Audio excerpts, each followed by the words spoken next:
Hi, இன்றைக்கி protein rich dosa எப்படி செய்யலான்னு பார்க்கலாம்.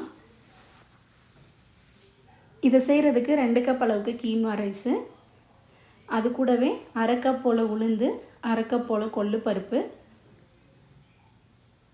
1/2 கப் போல் தட்டாம்பயிறு, 1/2 கப் போல் பச்சை பயிறு, 1/2 கப் போல் முளைக்கட்டின சுண்டல், இதெல்லாம் நான் எடுத்திருக்கேன். இது போக எந்த பருப்பு வேணாலும் நம்ம எடுத்துக்கலாம். அரிசியே பயன்படுத்தாமல் இதை செய்யக்கூடிய இந்த தோசை ரொம்பவே டேஸ்ட்டாகவும் மொறுமொறுன்னு இருக்கும். ரொம்ப ப்ரோட்டீன் அதிகமாகவும் இருக்கும். இது ரொம்ப ஹெல்த்தியும் கூட. இந்த வீடியோ பிடிச்சிருந்தால் லைக் பண்ணுங்கள், ஷேர் பண்ணுங்கள், சப்ஸ்கிரைப் பண்ணுங்கள். இந்த பருப்பெல்லாமே கழுவிட்டு ஒரு 4லேருந்து 5 மணி நேரம் நல்லா ஊற வச்சுக்கணும். ஊறின பருப்பை நம்ம கிரைண்டரில் சேர்த்து நல்லா ஆட்டிக்கணும்.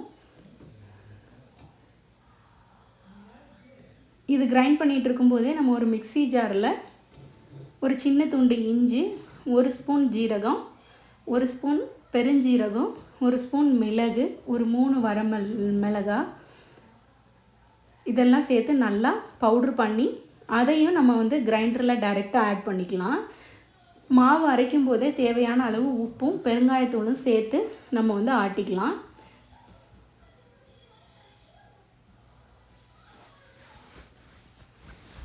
ஆட்டின மாவை டைரெக்டாகவே நம்ம உடனேவே நம்ம தோசை ஊற்றி எடுத்துட்டோம் அப்படின்னா கிறிஸ்பியாகவும் மொறுமொறுனும் நல்ல கோல்டன் கலரில் சூப்பராக இருக்கும்.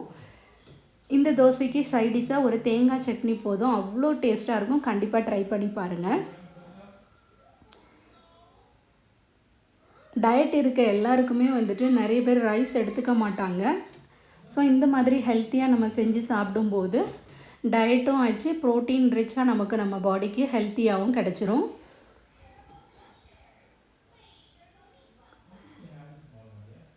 அவ்வளோதாங்க, சூப்பரான மொறு protein rich dosa ready. Thank you, thanks for வாட்சிங்.